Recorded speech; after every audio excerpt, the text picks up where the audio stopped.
Yo, what's up? Quick video. If you follow me on Facebook, Twitter, my community wall, on YouTube, you've seen this comment. I've shared this out. It's goofy, it's silly, in which somebody is stating that because I'm black, I'm racially oppressed. And even though I said that I'm not racially oppressed, they responded and then told me, actually, I am, like, regardless of what I have to say about it. So he's able to dictate that for me, right? So this QWERTY guy, fake name, we all, it's fairly obvious, it's QWERTY forward and backwards. Nonetheless, he says, but institutionalized racism is a thing that people experience. So for those that are unfamiliar where this is coming from, just to give you a little bit of background, I mentioned this in my video that is titled "The Reason Why Current Comics Suck." That's not even my main point. I just said institutionalized racism to express like different terms, right? That was one of the terms that I use willy-nilly that are either meaningless or misapplied to certain things. And institutionalized racism was one of those. Like, it was just a buzz term, like fascism, like Nazism these days, where people just use that to describe people that aren't those. And but with institutionalized racism, it's a buzz term. We'll get into that here in a little bit. And I say that it's a buzz term. And he says, yes, it's one that is used for something that you and I experience. So what he's telling me is that I'm guessing he's a POC. It's the new term. Or he's black like me. I don't know. But that's what he's saying. And he's saying that it's a term. Well, I said it's a buzz term. He's saying that it's one that is used to something that we both experience. Now, he says, well, I say more so, no, it's a meaningless term in 2019. There's a lot of typos here, by the way, that rests upon this idea that goes against the nature of human beings being the norm. One, individuals, regardless of color, are not equal, which is objectively true. I'm saying man isn't equal to himself on different days, which is what the great Thomas Sowell points out. There will never be any human affair in which all humans of any type are equally represented. Another typo. This is because equality in treatment does not exist and cannot exist. And that second part is very important. So when people use this buzz term such as institutionalized racism, they tend to point to certain things and look at makeup, right? Look at a representation. And they say because there aren't these types of people in this given human affair, that is proof of institutionalized racism. Now, this is when you take that into consideration, you have to consider the alternative, right? The alternative is that individuals are treated equally. Well, that's never going to happen because individuals are individuals of preference. Equality, people, doesn't exist. I mentioned this in multiple videos. I've done videos on that word alone, where it's a meaningless term. I even hate the term equality of opportunity. It's a meaningless term because it doesn't exist. No individual is equal to another individual. That's what makes them an individual. They're not equal. So even when people start talking about equality, opportunity, freedom from the government, like even the government's not going to treat you equal. That's why I'm against it. Number one, they're not, because the government isn't made up of robots that are objective. They're made up of human beings with preference, which is why I would never want to make the state any bigger or any stronger just to give power to the people that you guys claim are racist. It's kind of stupid. Why? It's like the leftists, they'll be like, oh, well, we need to get rid of the guns, but the cops are all bad. Oh, well, so you want to trust the guns in the hands of the people that you say are racist. Yeah, let's not do that. Let's not do that, right? But and they're, whether it be cops, military men, they're not objective. They're not. Some may try to be, and some may, let's say, be more objective than others. They may be colorblind, they like to say, but they're not. Individuals have some sort of preference. And no matter how hard they try, that's going to bleed off somewhere in their work. It bleeds off everywhere because every individual is discriminatory and they act upon those individual preferences. It's just the reality of the situation. I know it's something that people, oh my God, they start clutching the pearls. How could he ever say something like that? Definitely as a black person. How could he ever say something like that about equality? Because it's a term that's been historically used, certainly to fight oppressive governments. Now, he says here, so you don't believe that dominant society created a society based on racism that keeps you oppressed. I'm not oppressed. This is what I said. He says, actually, you are, whether you choose to acknowledge it or not. I say you don't get to dictate that because you're not. And he says, don't need to. The evidence is all around us. I say, that's not an argument. It wasn't making one just a statement of fact. Then show me we don't live in a racially oppressive society. So he's trying to get me to prove the negative instead of him having to prove the positive claim that he made, which is the burden of proof is really on him in that case. But nonetheless, he's using racially oppressive. Now, if he would have said that we're all oppressed by the state, that's a completely different argument. I would actually agree with that sentiment. But he's talking about racially oppressed, and I'm a very successful black man, even though the odds were against me, if you will, being raised by a single mother and so forth. Here I am.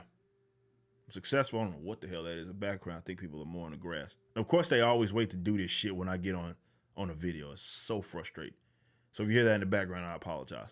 But nonetheless, I'm successful. I make a decent amount of money. I have different revenue streams. I'm better off than a lot of white folks are. And there's a lot of black folks that are better off than me. A lot of white folks better off than me. But when you go back to this idea of this institutionalized racism, these people like to point to makeups and certain things. Now, again, considering the alternatives is that, okay, those makeups are equal across the board. That completely negates human action. That completely negates fundamental economics and people acting on their given preferences, which they have. Cultures are actual thing. People have things that they enjoy, and they act upon that, right? So there will never be a makeup in any human affair that's going to be equally represented. It's just not. Now, it'd be one thing if he was saying institutionalized racism, he may refer to back in the Gap when there were slave codes and black codes in which the state was highly oppressive towards black people because of their color. That's a completely different thing. We're talking about slavery here, which is people thinking that they can own and it's forceful use of one person to serve the purposes of another, and which you are being robbed of your agency, right? That's a completely different animal. That's not what we have here. Now we have things like the war on drugs, which I've done numerous articles on, which may affect black people more than it affects white people. Some of the prison makeup is attributed to that, though not all the case, because you can go look at statistics in terms of it's funny. They only like to look at makeup when they can refer to that. Like the prison system and say, well, black people only make up 13% of the population and they make X amount of the prison system, racial oppression, and they never talk about the violent crime rates or anything like that. And how black folks significantly are overrepresented in that element of committing not just a victimless crime, but committing violent crime against, and there's no such thing as a victimless crime actually, but committing violent crime. But this is why I don't take leftists serious in their gripes when they say things like, well, more so, leftists are basically implying that they'd be okay with things like this makeup, people going to jail for nonviolent crimes actually, or they'd be okay with police brutality because they point to that and they think that black folks get whooped by the cops more. Okay. Basically, they're implying that if all the cops got or whooped everybody's ass equally, which would never happen, but implying that they could, that would be okay. They have no problem. But cops whooping up on people is wrong for numerous amounts of reasons, and they're all centered around the acts of aggression that they commit. And them being teeth of the state, it also applies to other forms of law enforcement, military as well, in which they commit acts of aggression because they're following their orders, right? But that in itself is what's wrong with it. Doesn't matter if the person's black, white, Asian, none of that. Young, old, it doesn't matter. It's an act of aggression. It's wrong, right? Now, again, because of the human affair element and the cultural element, there are going to be things that affect people more often than others, right? That's just what happens in any demographic. That's what happens. So again, in current year, you guys love to say current year, it's the current year. In 2019, it's the current year. Why are we still doing this in current year? In current year, to say that I'm racially oppressed is because of institutionalized racism is insane. When you consider the vast amounts of wealth, for one, that I have, but the vast amounts of wealth and different opportunities that a lot of black people have, all these successful, these millionaires, got black billionaires as well now. This is insane. Your beloved half black president, Barack Obama, who was a chump, by the way, along with the current. But when you consider those elements, what the hell do I look like talking about racially? What is this? And to say that I am that when I'm telling you I'm not is insulting. You're trying to rob me of my agency, bro. Like, you're saying that, well, either, I guess, I don't know, maybe you mean the successes that I have, and he didn't say that, but maybe that's what he thinks. The success that I have, what is luck? I just overcame the institutionalized racism. But again, they generally point to makeup. They'll say, well, look at this human affair. Look at all these white people. Look how much money they make. There's not enough black people there. Therefore, that's an example of institutionalized racism. You got to consider the alternative, bro. What?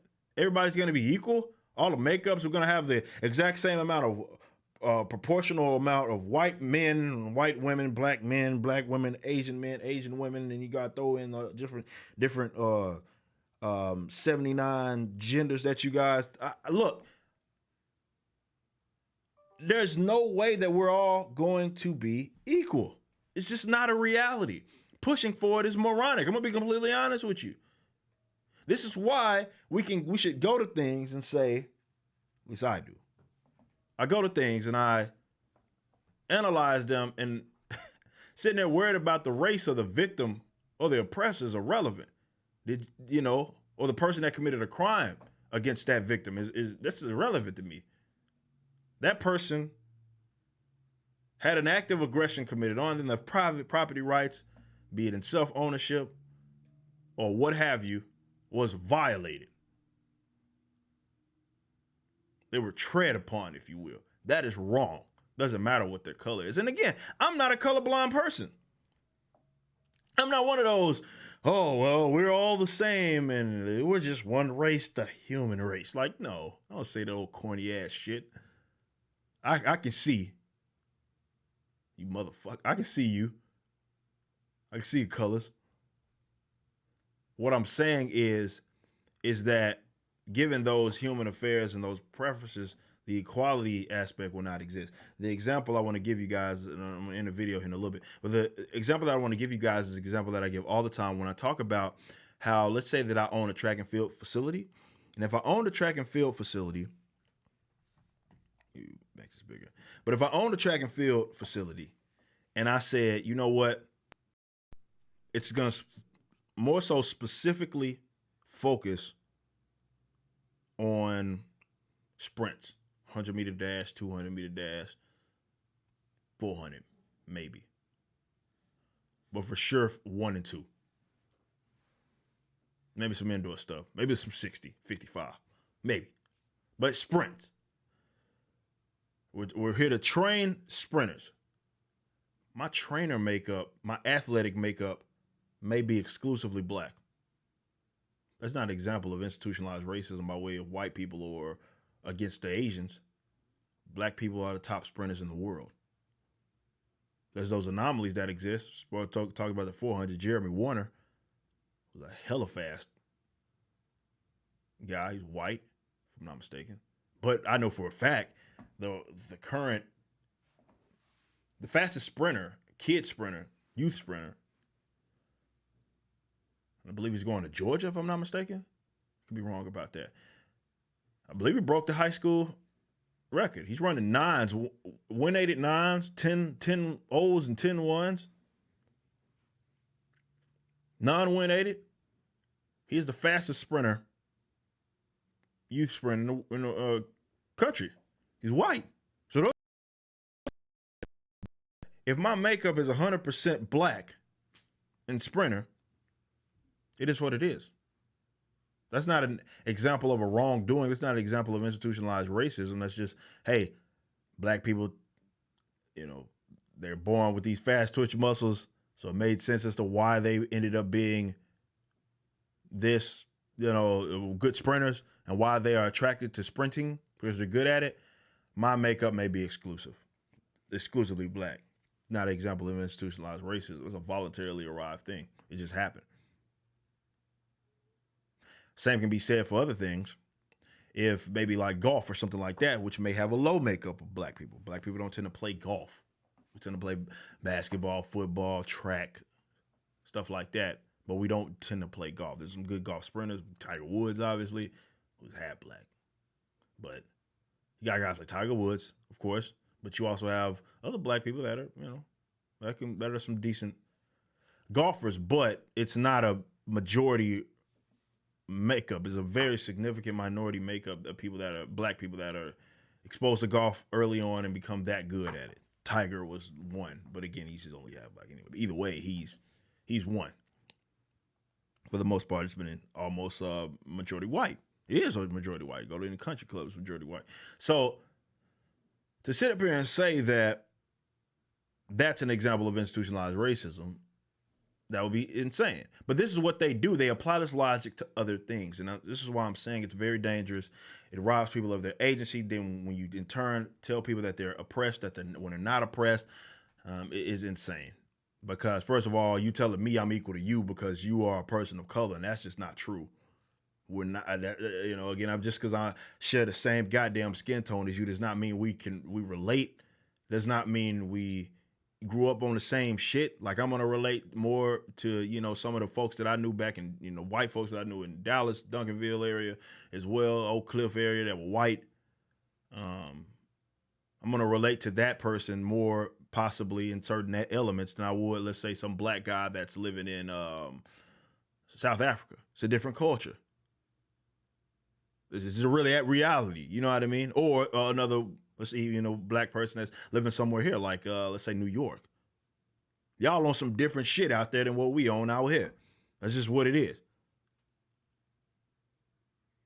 Doesn't mean I relate to you because we have the same fucking color, right? So again, it's to robbing people of their agency, and these people aren't to be taken serious, but they need to perpetuate this idea. They need you in a perpetual state of victimhood. This is what a lot of white leftists promote, a lot of black leftists promote, and it's not it's not exclusive to them, but it's what they promote because it's an easy cop out. It's easy to say, well, these people are in a given situation, a lot of economic situations, unfortunate situations because of institutionalized racism in 2019 with all of this buying power in hip hop right now, all this buying power by way of black folks, all these black millionaires, all these black wealthy people.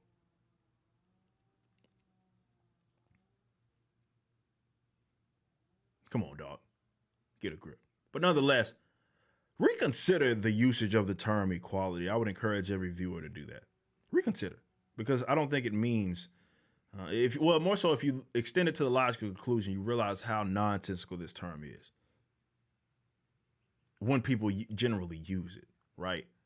Even in the government sense, even in the governmental sense, when people like, well, meaning that the law is colorblind and it should be, it's not. It'll never be because individuals still enact those laws, individuals enforce those laws. It's what it is. It'll never be a case. That's why I want to limit the state, but get rid of it. But that's a different story. But this is why, you know what I mean? That's the approach because, hello. Individuals are a preference. They act on that said preference, no matter what position they're in. Whether you're choosing a spouse, whether you're choosing who to work with in a lot of cases. It's just what it is. And people are discriminatory, believe it or not. But what I'm saying is that there's not, just because you can point to said some human affairs, which a lot of black people maybe get short end of the stick, to say that there's institutionalized racism across the board. And then to claim that I'm racially oppressed is just insane. I got too much going on, like positive things going on to sit up here and say that. Certainly in comparison to a lot of other white folks. But regardless, regardless, it would have been a completely different conversation if he would have said, we're all oppressed by the state. If you said that, I would have agreed with you 1,000,000%.